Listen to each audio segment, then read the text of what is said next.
Skynight Shalom. I want to start off with giving all praises, honor, and glory to Yahweh, Bashem, Yahshua, Bashem, Rakakadash. The ones to the elders and apostles of Great Millstone, Shalom to the Ophalek. Hope this video will be edifying. And let's get into it, man. So, I had a question yesterday.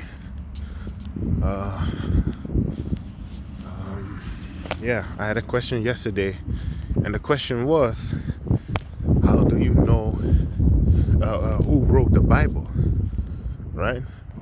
How do you know that it's from God and stuff like that? Let's start it off, man, because look, what these Christians love to do, they love to just talk and not show anything. You know, no scriptures, not showing any scriptures, maybe only one or two, but that's about it. You know, they ain't really about this, man. They ain't really about the Bible. They say that they are, like the scripture says in Titus 1:16, but they really aren't, man.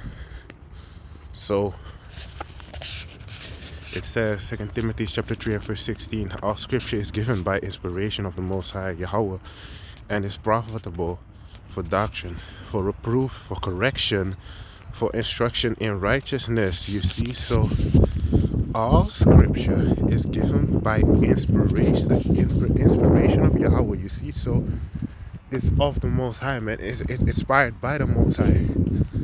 You know, it's inspired of the Most High, if I'm saying that correctly. You know, unto doing good works, man.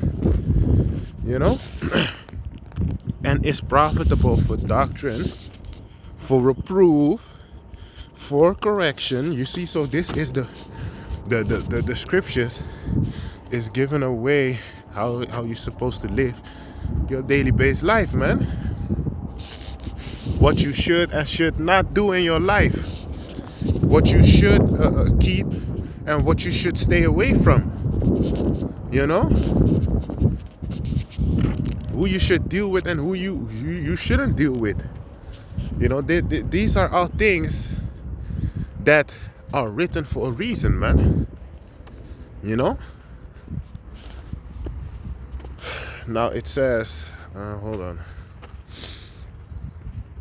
let me sit down because I wanted to go for a walk, but yeah, man, I don't know if I'm getting sick. I hope not, but feeling a bit low in energy. Anyway, it says, verse 17, that the man of Yahweh may be perfect, truly furnished unto all good works. You see, so Salakia. Let me get another scripture where it says, a wicked generation seeketh after a sign.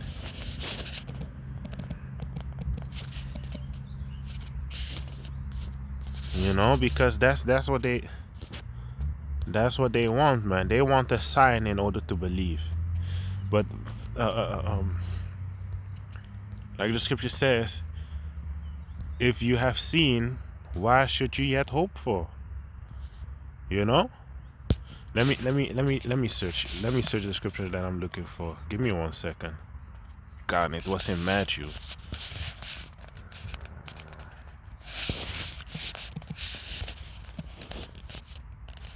So this Matthew chapter 16 and verse 4.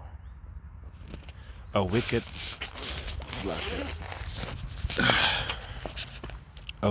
and adulterous generation seeketh after a sign, and there shall no sign be given unto it, but the sign of the prophet Jonas. And he left them and departed. You see, so a wicked and adulterous generation seeketh after a sign. You know, they want a sign.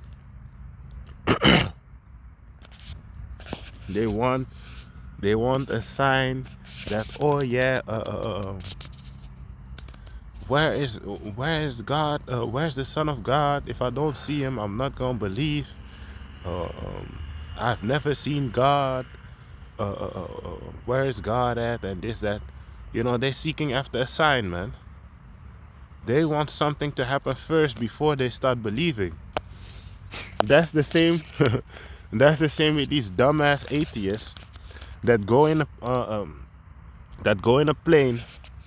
Plane is about to crash. They hear the plane is about to crash, and all of a sudden they asking God for help. But you didn't believe in God your whole life, man. So why do you want to ask for God now to help you out of the situation that you're in? You see, because they are wicked. They're wicked pieces of shit, man. They only wanna. They only wanna deal with the Most High Yahweh Shai when it's when they see fit, and it doesn't work like that, man. It doesn't work like that. Let me get another scripture. Where was the other scripture that I was looking for? Man, I forgot.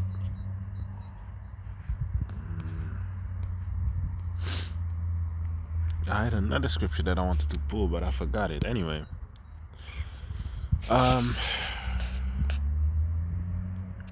me read this again. 2 Timothy chapter 3 and verse 16. All scripture is given by inspiration of the Most High Yahweh, and is profitable for doctrine, for reproof, for correction, for instruction in righteousness. Yeah, man. So I have it. I know what I want to get. I believe it's in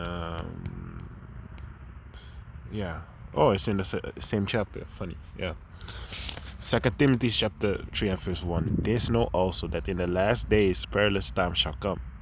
For men shall be lovers of their own selves, covetous, boasters, proud, blasphemers.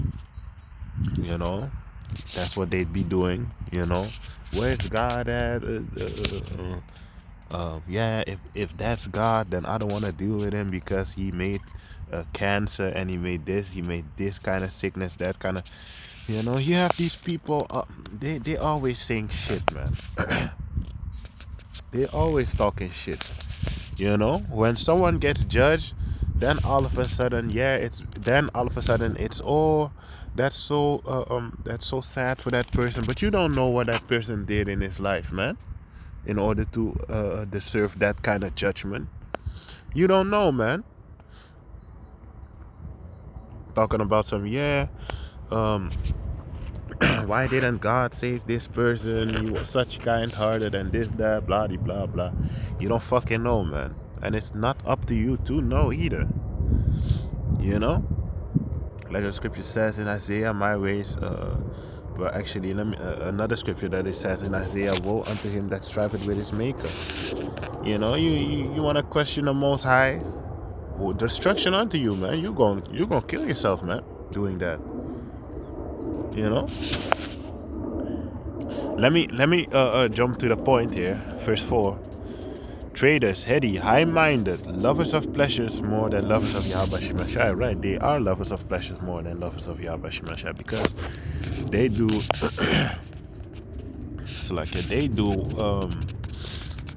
they do what they want, man.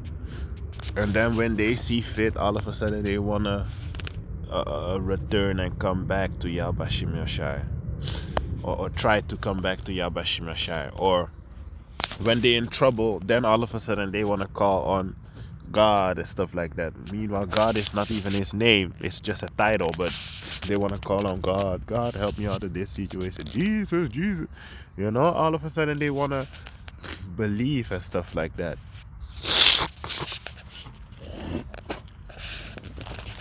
So with that, I want to give all praise, honor, and glory to Yahweh, Bashim Yashai, Bashim Kakadash. The man said that, and the pastor of great Muslim, Shalom, Terrell, Filek, of the Shalom.